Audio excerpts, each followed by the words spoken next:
I just want to preface this video by saying that even though my demeanor can come off as lighthearted or humorous, it doesn't mean that I don't take this topic seriously, because I really do. I think everyone really needs to educate themselves on this topic of predators and pedophiles, because they're all very prevalent on the internet. So please keep that in mind. I know I'm kind of a goofball, but I do care, and it's sort of just the way I cope with the things that I dealt with as a minor. So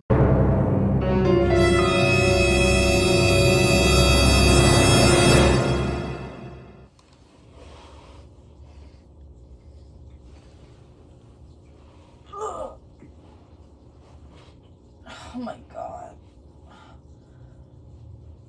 I love stretching. I'm a huge advocate for stretching. So, today's a bit of a heavy subject, guys. It really is. I fidget a lot, so I'm sorry, but these are the two things I'm probably going to be fidgeting with today, because it's hard for me to keep my mind focused when I talk about things. This is going to be such a task. I'll start out by introducing myself. My name is Lucy, and I'm 22 years old, and I'm addicted to the internet. Is that embarrassing to admit? Not anymore, but I used to be. I used to be addicted for a long time, and it was disgusting. It was a disgusting addiction that I had. I would come home from school every single day from 6th grade to like 11th grade, maybe 10th, and go on the internet every single day. Every single day. Every single day. I had a lot of friends. I started to develop a lot of friends. I started out when I was 11 years old. It was the beginning of 6th grade, and I started out on, in 5th grade and stuff, I went on, like, Club Penguin and stuff, but I'm gonna say, like, really established myself on, like, the unfiltered internet, because Mies was just a whole different realm. So, yes, it is marketed for, like, tweens and teens, but a lot of old heads go on Mies.com, or went on Mies.com, because it doesn't exist anymore. Kind of thank God, but, like, also I miss the shit out of it. I really miss Mies.com. Oh, it was a fun place. However, it was a dangerous place, and that's something that everyone should be aware of, because just because Mies.com does not exist anymore does not mean that other websites are not dangerous, because they are. And if you are a young, impressionable teen or tween or child or whatever, then it can be hard to navigate sometimes. So I'm here to share my experience and really let you understand what I went through, just as an individual. So I started Mies.com when I was 11 years old. I faked my age, and I said that I was 13 or 14, I think. I was faking my age to be about 3 years older than I really was. And I kept that lie going until about the end of 8th grade, when I finally couldn't keep it up anymore, because I was about to turn 14, and I was, like, gonna be 17, and I was like, I can't keep faking this. Like, I'm not gonna go to college. Like, what the fuck? And I also did not look like I was 17, because I was still, like, somewhat, I mean, I went through puberty, but I was, you know, like, I had just gone through puberty, so I still looked really young. The lie just, it got hard to keep up. And so eventually I told my friends, I was like, you know, I'm 13, I'm about to be 14. When I was still faking as being like 15 or 16, I knew this guy named Sebastian, and he was, I believe, 21 or 22. So that's the first red flag, was he already knew I was a fucking teenager. I was really a tween, but still, like, I was a teenager to him, and he went after me. So that's the first problem. And Mies, it ran rampant with these motherfuckers. There were so many guys like Sebastian on Mies.com, and I'm not the only girl that was victimized. So he just, you know, he swooped in. He said the good things. He said I was pretty and that I was funny. And 13-year-old me was eating that shit up. I was like, am I? It's really sad, because these guys, like, and it sucks, they don't even mean this shit. They just want to prey on you. It's a very self-serving act. It has nothing to do with you, and it's not even a reflection of you. It's a reflection of them. So that's so important to realize, like, so it doesn't affect, like, self-worth or, like, self-esteem.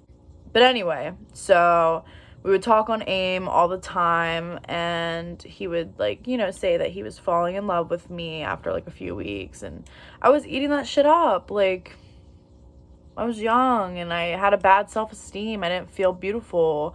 I was a scene kid, and I had recently just fucking chopped my hair off with a straight razor. Like, I had, like, a mental breakdown. Like, I was not okay.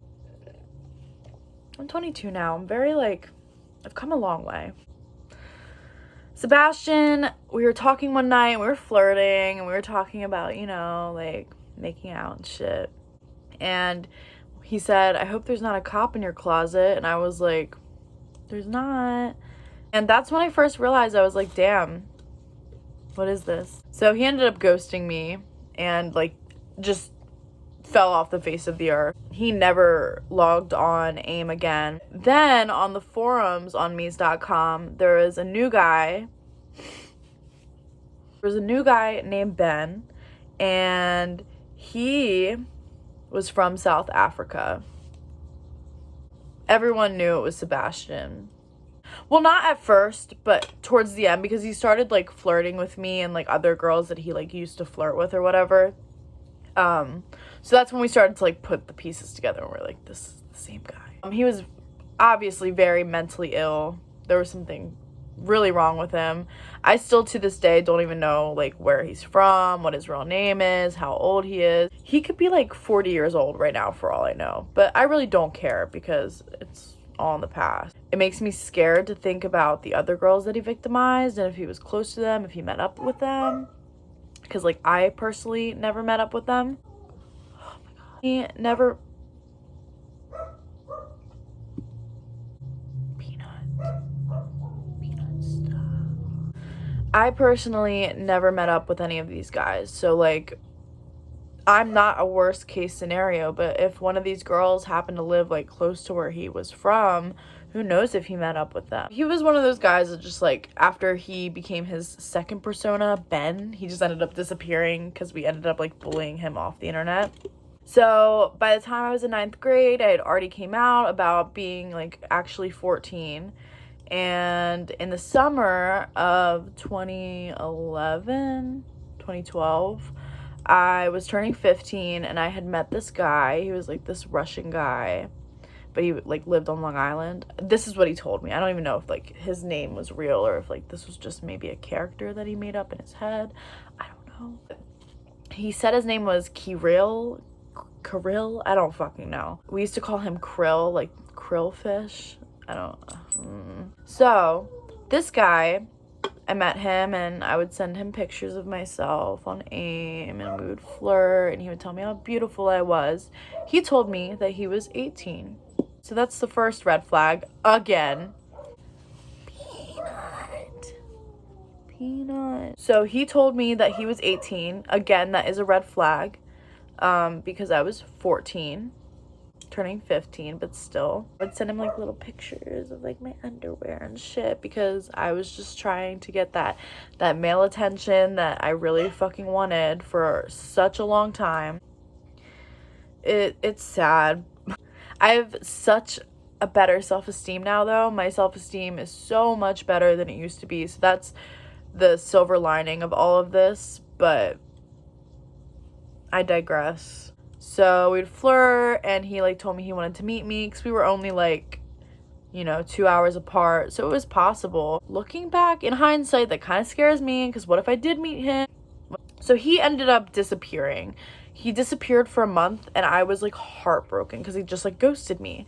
And this was back when I don't even think, like, the term ghosting was really, like, that prevalent, but he ghosted me. A month later, he hit me up, and he was like, hey, sorry. I was like, where have you been? And he said that he found out that his, like, dad wasn't his biological father, and he, like, punched him in the face and went to jail for a month and all this shit. And I was like, what the fuck? But we ended up talking still, because I was stupid and I was naive, and he gave me the attention I wanted and whatever. So he ended up ghosting me again, and I never heard from him ever again. He never logged on AIM ever again. Fast forward 3 years. I was 17, and this was back when, like, I wasn't going on Me's every day, but it was still, like, I was going on Me's every now and then when I would get bored and I didn't have, like, plans or anything. And I was on Me's, and I was talking to, like, one of my friends in, like, one of the rooms, and a guy comes up to me, our little avatars. He came up to me and he was like, "Are you Luna?" And I was like, yeah, I'm Luna. And he told me that he was Krill, and I was like, no way. And he was like, yeah. And I was like, so I told him, I gave him my kick, and I was like, here, we can talk about it on here. So we talked about it, and he told me that he was actually 27 at that point, and I was 17. So, you know, do the math, that's 10 years. He was really 24 when I was 14. It was a total shock to me, and I mean, I was 17, and this was probably 2014. So I was stupid. Maybe 2014 or 15. I don't know. He ended up never logging on again, and for the better, because he was a predator, and I think I had sort of like a Stockholm syndrome type of thing. I don't know if you would call it that. I don't know. But I missed him for a long time because I felt like we connected. But there are probably so many young people getting preyed on. And it's not just girls. It's young men too. It's young boys. I remember there was this guy, and he's a meme to, like, everyone that I still talk to on Mees.com, but it's still disgusting what he used to do. His name was Tanner, and he was, like, literally 32, and he, like, lived with his mom and shit. Disgusting. He was so gross looking. So disgusting. Looked like he looked like Grimace. He used to prey on young little scene boys. It's sad. It is so sad. And we used to call him out all the time. Like, that was, like, our version of, like, cancel culture. Like, we would, like, make statuses about him and shit. But at the end of the day, like, it's so important to hold these people accountable for what they do, because it's so wrong. It does kind of mess with your mind, and it's not something that I always knew was, like, wrong. Like, it's something that, you know, maybe when I was, like, 20 years old, I realized, I looked back and I was like, damn, like, that's fucked up. This shit happens to a lot of people, and sometimes these girls actually go out and meet these guys. I was one of the girls that didn't, but I definitely wanted to. You know what? When you're that young, you're not smart. You're not. I was not smart. I regret sending some pictures to guys when I was underage that they were not underage. I talked to another guy that was in college when I was in high school, and he talked to me. His name was Paul. You don't even think about it until you, like, talk about it, and you're like, fuck. You know, fucking, I love Minions. I love Minions so much. I wish the Minions franchise could sponsor me. I love Minions. I don't actually like them. Maybe I do. Who knows? So yeah, that's it.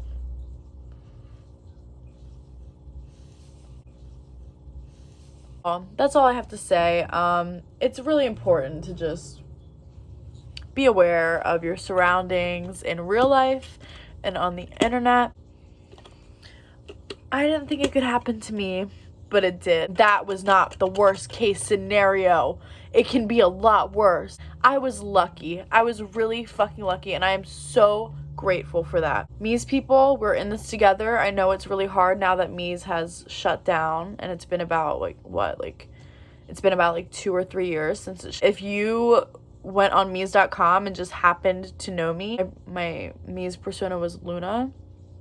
If you remember me, hit me up. I would love to talk to you because I am very nostalgic, and Mees.com was a big part of my life. So